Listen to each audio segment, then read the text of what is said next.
So once you bring your attention to these things, then the love is felt much more readily. It's not a performance. You're not pretending to have self-love or presenting it to anyone. It's for nobody else's real benefit in that way. You can only love the car, the spouse, or the dog you do have. You can't look at the car or the spouse or the... Welcome to How to Be an Adult, a podcast created by the practitioners at the Morpheus Clinic for Hypnosis in Toronto, Canada, where we make hypnosis make sense.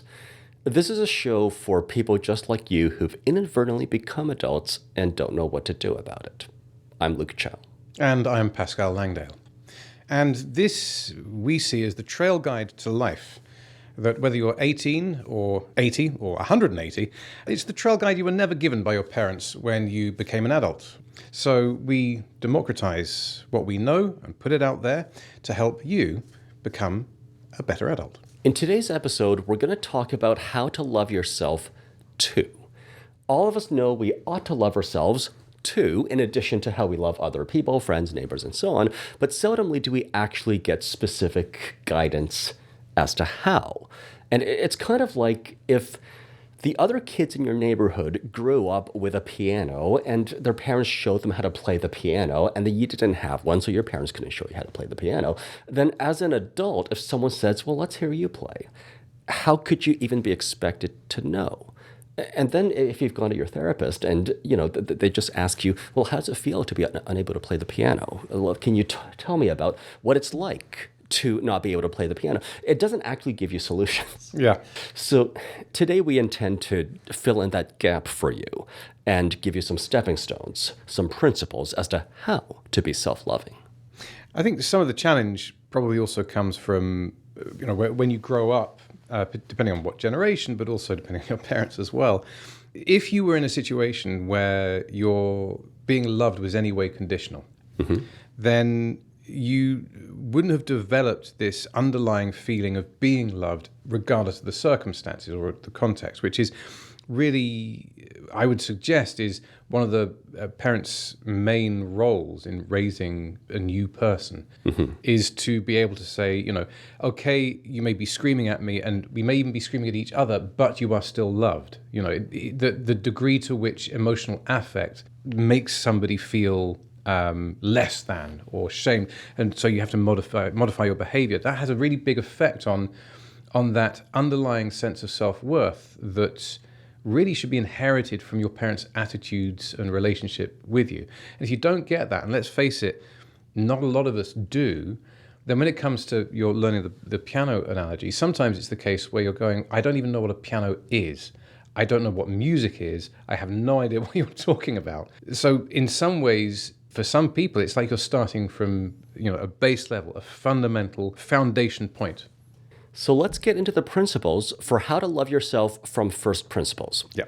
The first principle is that love as an emotion, as a feeling, is a positive sum pursuit and not a zero sum, or worse, not a negative sum pursuit. So that's a fancy way to say that if you love yourself too, you're adding to the whole amount of love that exists in this world and in this universe. You're not like allocating some love you would give to someone else for yourself and then robbing them of the love you would give to them. It's actually that kind of like you're baking more cakes because you have the capacity to do so, rather than taking just a finite amount of cakes and then dividing it up between you and then other people. This makes it morally permissible to love yourself too. And I suppose you could say, well, if I have a glass of water, for example, and we're both thirsty, then it's fair for me to also have some of that water. There's no... and in fact, in your case, the water is constantly replenished. There's no... Just because I don't have some doesn't mean that you necessarily get more, if that makes sense. Yeah, like everyone in this world can bask in the same sunlight when the sun is shining without putting anyone else in the shadow. All of us can breathe as deeply as we need to or sleep as completely as we need to, and it's all good with no downside. Yet we often see the world in these zero-sum terms, where it's like if we love ourselves, it is instead of loving others, rather than in addition to loving others. That's why the episode is titled How to Love Yourself Too. And why do you think that, there is I've come across this where there is an almost instinctual rejection. It's not really instinctual, I would argue, but there's a reflex, I should say, a reflex rejection of the idea. When you ask somebody, well, so here's a good test. You say, well, how would you describe yourself on your dating app? And it stumps a lot of people because you say, well, okay, list the good qualities, list those things that you like about yourself. And a lot of people are stumped. And I'm curious as to what you think what are the predominant causes for that resistance? Like most limitations that our adult listeners have, these kinds of limitations in thinking highly of yourself or thinking positively of yourself go back to what was instilled in you when you were a child. And if you heard things like, well, don't get too big for your britches, or if you heard things like that, you can't be too happy because then a bad thing's going to follow, or good things don't last. Or if just simply through the withholding of love, you got the idea that love is scarce as opposed to a continually replenished feeling or resource, well, then unless you're kind of corrected in adult life, you just keep believing what was shown to you. I mean, part of the reason we put out this message is to help our listeners to understand that what they grew up with is not all that there is, that there are other points of view that in your adult life you might actually assess to be a better modeling of how your emotions work. Is there an influence from, for instance, advertising, commerce, marketing, in the sense that if you see an advert, it is implicitly stating that you are not enough unless you have this thing? Is there a cultural aspect to this resistance to a sense of self-worth? There's something cultural going on as well? I think that a lot of the perpetuation of this conditionality around a person's self-worth or lovability comes from those who kind of want to maintain power over others. So like, for example, you're seldomly going to hear from a so-called human resources department that you are worthy independently of your job performance. Right? Because they want to kind of exert power over you, extract productivity from you, make sure that, you make back your salary times some multiple. So they have no incentive to instill a sense of lovability and innate worth. They instead have the incentive to suggest that your value is dependent upon their assessment of you or your KPIs or your recent performance or your productivity. We can see that economic incentive. But the commercial sphere isn't all that there is, and it just barely begins to encapsulate a human being once we look at just numbers or salary or KPIs. If you kind of recognize your value as life, as a living human being, then that in itself is the worth you have at baseline. That leads to our second principle, which is that when it comes to what conditions should be met before we allow ourselves love, I am suggesting that the only condition really is that you're a living human being, and that's intentionally a very low bar, so that de facto there are no conditions for you loving yourself. As long as you can raise the question, 5 years, 10 years, 20 years, if you can raise the question, you're categorically a living, breathing human being with at least at baseline the worth and the lovability of one. So one of the challenges to that would be, well, if everybody has innate, inviolable worth, then there's a value there, deserving respect, deserving love, and so on. Yeah. Somebody might turn around and say, yes, but what about Pol Pot? What about these horrors of human behavior? Are they as of equal worth as me? When I suggest that there shall be no conditions placed upon a person's worth, I'm not really trying to quantify one person's value against another's. Right. I am instead trying to recognize a common humanity that we all have. Now, we would fault someone like Pol Pot or any tyrannical murderous dictator for actually having humanity and then not using it, for actually having the capacity to do moral reasoning and using it to kill his own population.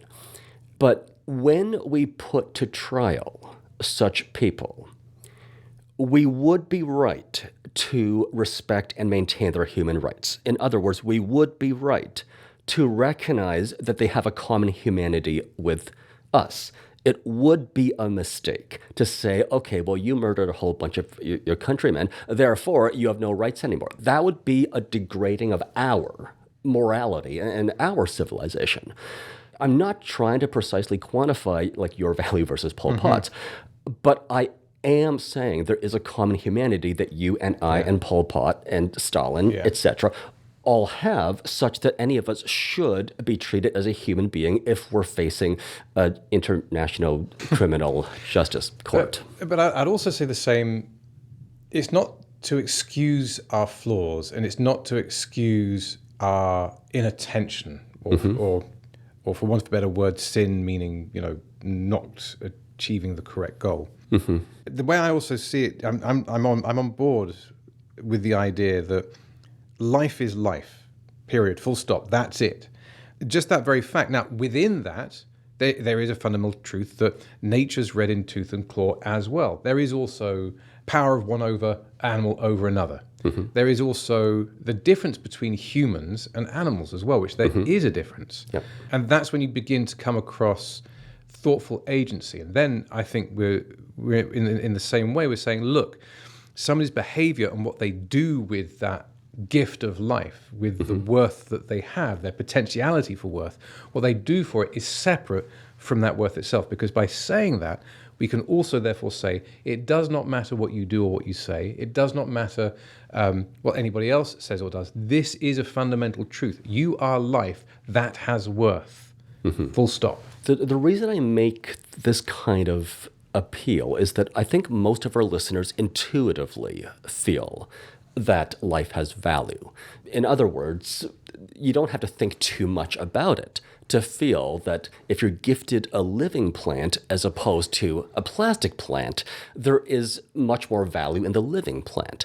If you're house sitting and there's a real parrot as opposed to a stuffed parrot, then of course a real parrot demands much more care, attention, and fulfillment of its needs, because life does have needs. So there's this intuitive sense that we treat life according to very different rules, by which we treat just mere things that lack life. And perhaps another thing would be to say, well, that being true, the only time that it may not be true is if you forget that fact. Exactly, which is why I don't want to get too sidetracked by anything that takes our eyes off the fact that our listeners are alive. They're definitely alive. I don't know who they are or what their faces look like or what their names are. You're alive. You have worth no less than the guy living across the street whose name I also don't know, but who I'm going to treat like a human being if I run into him. The third principle that I want to introduce is the idea that it's when you turn to your own heart to find a loving feeling that you're going to find it most dependably. If you feel like you have to turn to another to find a loving feeling, then they might or might not be using their hearts even if they can. When you turn to your own heart, even if you have to kind of like try a few times, which is the next point, but when you turn to your own heart, that's where you could look as long as you have to, as deep as you have to, and you're also turning then to the one person who watched you grow up as a kid, even when your parents were not around. And you're turning to the one person who's definitely going to be there, even if one day you're 120 years old. I mean, something I often say, I've said this in other episodes, it's that what you have with yourself it's like a marriage. It's in sickness and in health, till death do you part. And that's guaranteed. Even if I meet a really good woman, she can't, in all honesty, promise to me that if one day I'm 120 years old, that she's going to be there, even if she wants to be. So the point again is that the most dependable, reliable, faithful source of you feeling loved and by someone who counts is you. Now, just going back to the piano analogy at the beginning, where you said some people are taught to play piano as kids and then you're not, and then you have to explain why it is that you don't know how to play the piano kind of thing. Yeah, so some people are starting pretty much from scratch, right? So this has not been a habit of mind. And I think that's what I would point out to, is that it is a habit of mind, in the sense that, as we mentioned earlier, you can forget that you have fundamental worth and you can forget that you are worthy of self-love. but you can also remember it. And it's in the act of remembering that you have this ability to dip into your own heart, to actually find love for yourself in there, that it may be something that doesn't come naturally. It may be something that is hard at first. Like the first time you actually do that, even if you get this much, that's like an exponential step as far as I'm concerned. Because if you've gone from not knowing anything about music and then you have essentially played a single note on a piano, that is a huge step. And so I think there's often a tendency to think that self-love is something that you can just click on, or that a lot of these things are things that you can just either be and totally be or not. Whereas I think that for a lot of people, it's a process of learning by repetition, of opening up to the idea even that it is possible, an idea that actually you are worthy of self-love, and that with that idea comes the first try. And sometimes maybe not a lot comes up, but with repeated inward looking to what is good and lovable in you, that becomes easier. And it might take time. It might not take any time at all, but it might also take time. And I would say that any effort and any small incremental increase, to me, is a huge step, particularly if you're starting from scratch. A salient point is that self-love, it's not just a noun. It's not just this thing that is or isn't. It is a process. It's a verb. It's something you do.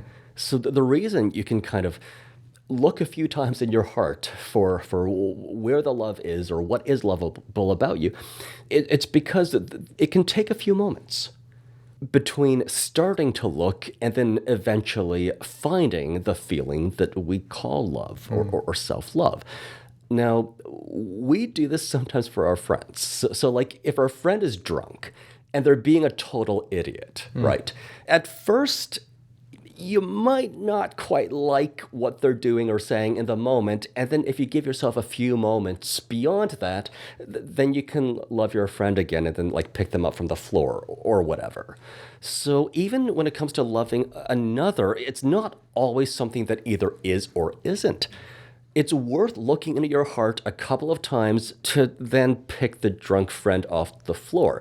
If you just kind of go with whatever feeling comes to you first and you're thinking, oh, not again, then, I mean, you could give up on the friend too easily.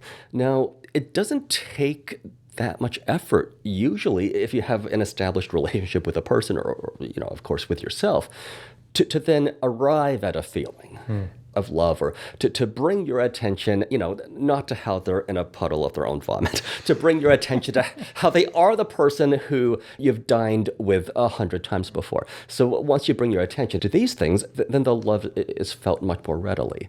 So yeah, I want to extract that point, which is that even though it's often used as a noun, self-love is better understood to be a verb or a process. Yeah, so I'm going to just bounce off that very quickly and say, because it's a verb and a process, then it's not a performance. You're not pretending to have self-love or presenting it to anyone. It's for nobody else's real benefit in that way. And it's not really incentive. It's also not practice either, because practice is, well, there's different kinds of practice, but basketball practice is the repetition of a particular singular thing. Whereas learning, I suppose, is there are many different ways to accept self-love and to see evidence of it. And being open to those ranges of things is a much more accurate idea of what that process is, rather than a singular goal or even the repetition of just the same mantra, for example. Well, that's a good segue into the next principle. Principle number 5 is that we're going to find love or self-love in where the glass is half full, not by looking at where the glass is half empty. Now, this is sort of a metaphor I've been playing with for only the past few weeks, and it seems to resonate universally with all of my clients in their multitude of problems. Now, often a view of the glass being half full and a view of the glass being half empty are presented as equally valid. And I'm going to make the argument that a view of the glass as half full is actually the correct view. I'm going to put all my weight behind a view of the glass as half full. And here's why. when you're looking to where the glass is half full, when you're looking at the water in the glass, you're looking at the actionable information. Because when you're looking at the water, you're seeing the substance that you could then water a plant with or hydrate yourself with, or you could give that glass to a friend and they're not going to be insulted because there's water in the glass. Now, let's say instead you turn your eyes away from that actionable information and you look to the emptiness in the other half of the glass. Well, you're not seeing anything of substance. You're not seeing anything you could hydrate yourself with or water a plant with. And if you're only looking to where the glass is half empty, you don't even know if you can give that glass to a friend without insulting them. So I am speaking against cynicism and pessimism and chronic negativity here. And to tie this back with the self-love topic and to maybe make this less abstract and more practical, the exact same metaphor could be stated as you can only make a meal with the ingredients you do have.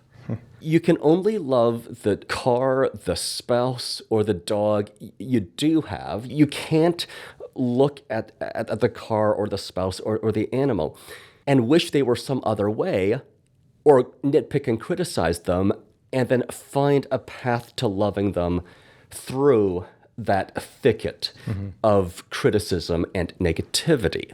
I think in this world there often is, I'll say, an overvaluing of negativity and criticism and cynicism and an undervaluing of appreciation and love. I want to bring balance to the universe. So I am putting my weight behind an appreciative view of what is, because that is a path to love and happiness. Even if you have like this ratty beater of a car, but it's your car and it's taking you places. And you've had make-out sessions in the back seat of that car before and no other car.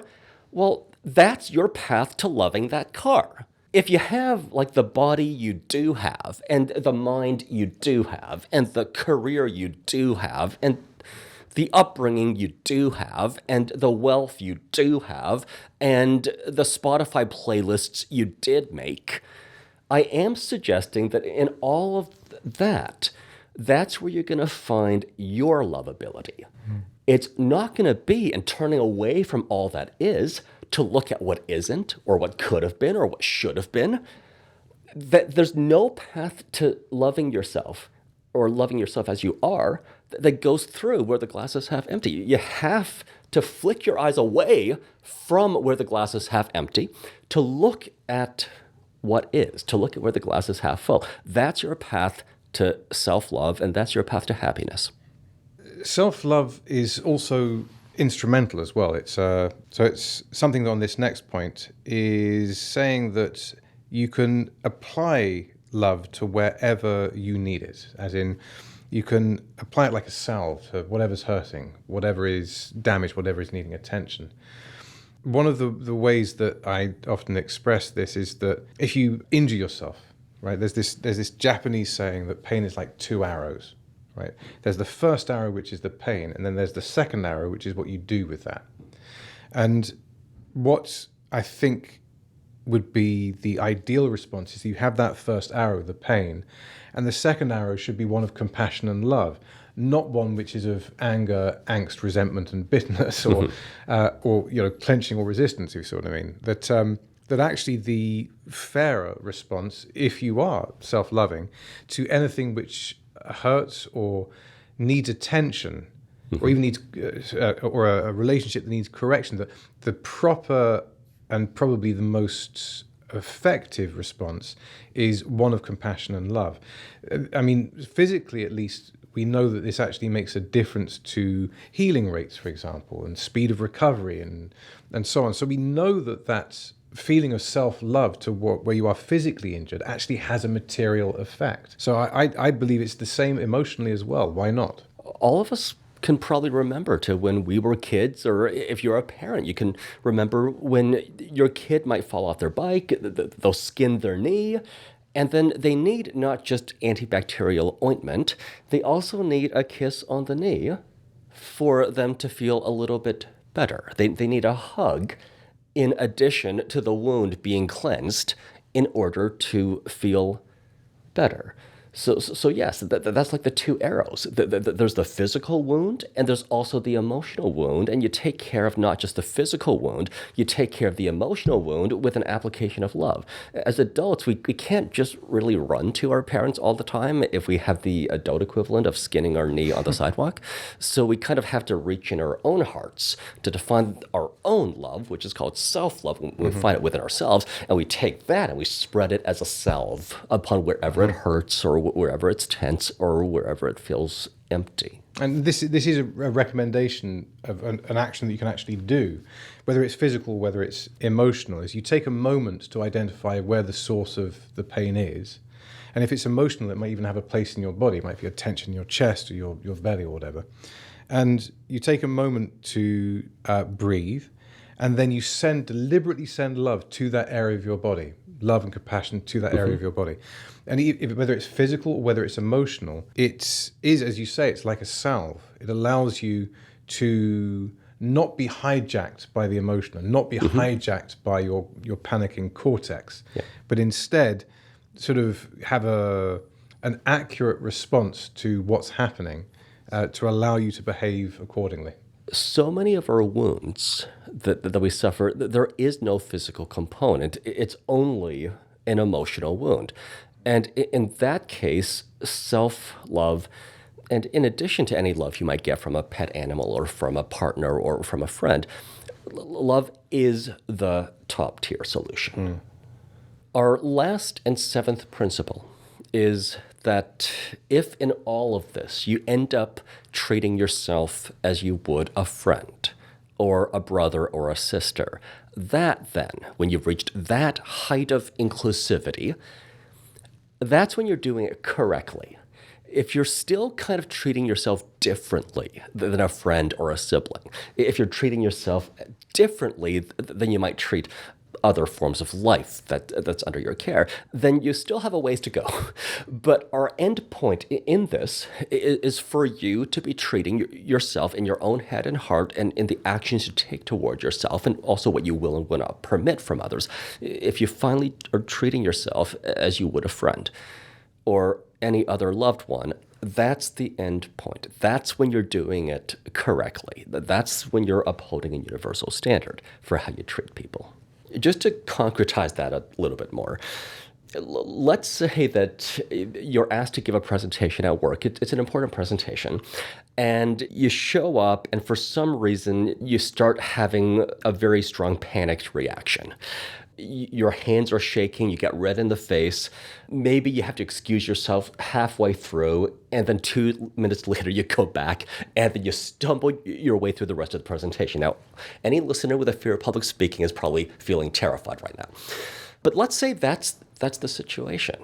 Now, the lens to see yourself through, right, is not how would HR see me? It's how would I treat a loved one in the same situation? So let's say you have like a younger sister, right? And they go through exactly the same sequence of events. They have an important presentation. They're at the front of the room. They get red in the face. They start to get panicked. They leave the room for a few minutes. They have to go back and they stumble their way through the rest of the presentation and they get it completed. So probably you would give that sister credit for completing the presentation as opposed to faulting them for where they had to leave the room. Probably you would not heap extra blame on top of how they're already self-criticizing. Probably you would be looking within that situation for where the glass is half full. So the reassuring truths. So if they kept their job after it, you would probably bring their attention to the reality that, however badly they might assess themselves, at least they kept their job. And I could keep going, but this is what I mean by having a universal standard for how we treat people, because the same conscience that has you be compassionate as opposed to blaming or ridiculing of a sibling, that's the conscience that allows you to be compassionate towards yourself rather than to heap insult upon injury. I could give another example as well, which might resonate with a few people, which is when you're doing something new, when you're learning something, when you are outside your comfort zone, it's very easy to be your own worst enemy because you're holding yourself up to, I don't know, comparisons of people who are already performing at their highest. Public speaking is a good example. You compare yourself to the finest speakers, for example. And it's interesting because if you take a moment and pretend that you are your own friend, you'll probably get a more accurate assessment of your position than any part of your worst imaginings and self-flagellating criticism could ever provide.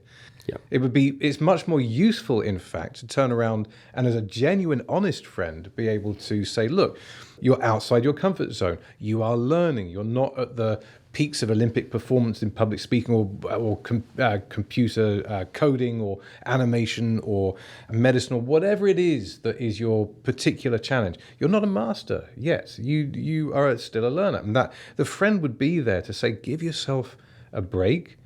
And also your friend will also be there to encourage you and say, and keep on working, and keep on aspiring, and keep on accepting that you will fall short from this great height. So you don't need to look at that. Just take the steps. They'd be the encouraging friend that would also be calling it out when you were being lazy, calling it out when you could do better, but in a compassionate and loving way, and not some horribly self-flagellating evil brother, In all of this, I want to say that one point we keep coming back to is that if our listeners look inside themselves and they find their best thoughts, there's enough there already for them to then start loving themselves, to start getting accustomed to fostering those thoughts that lead to the feeling we call self-love.